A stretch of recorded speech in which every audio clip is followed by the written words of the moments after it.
તમે લોકો ઇન્ડિયાથી અહીંયા આવ્યા, તમને એજન્ટે શું કહીને મોકલ્યા અને અહીંયા શું હાલત છે એ થોડી વિડીયોમાં વાત કરો, એટલે આપણા ઇન્ડિયન જે બીજા આવવાના છે એને ખબર પડે. અમારો એજન્સી છે અમારી, એ દિવ્યા વિકંતા ઇમિગ્રેશન છે. એમનો જે ઓનર છે એમનું નામ છે દિવેશભાઈ. એ અમને 70 થી 80 હજારની લાલચ આપીને અમને મોકલ્યા છે. લેખિતમાં લખાણ આપેલું છે. લેખિતમાં લખાણ આપીને અમને મોકલ્યા છે, પણ અમને 2 મહિના થઈ ગયા, કોઈ જોબ મળી નથી અને બધા બહાના કાઢી રહ્યા છે. અમે ફસાઈ ગયા છે અહીંયા આગળ બેલારુસમાં આવીને. ઠીક છે. અને તમારા એજન્ટે તમારી પાસેથી કેટલા પૈસા પડાવ્યા છે અને જોબનું કઈ રીતના શું કીધું છે?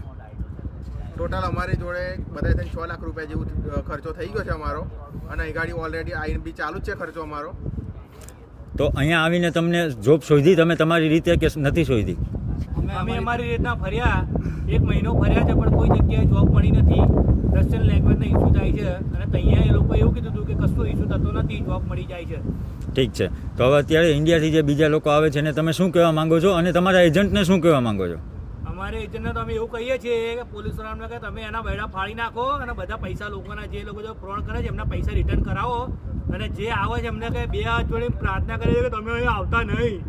ઠીક છે. કેસ થયો છે અમારો, અમે કેસ મૂક્યો છે, અમારો કેસ ચાલુ જ છે, પ્રોસેસમાં જ છે, અને પોલીસવાળાએ હજુ એક્શન જે લેવાની હોય લીધી નથી. ઠીક છે.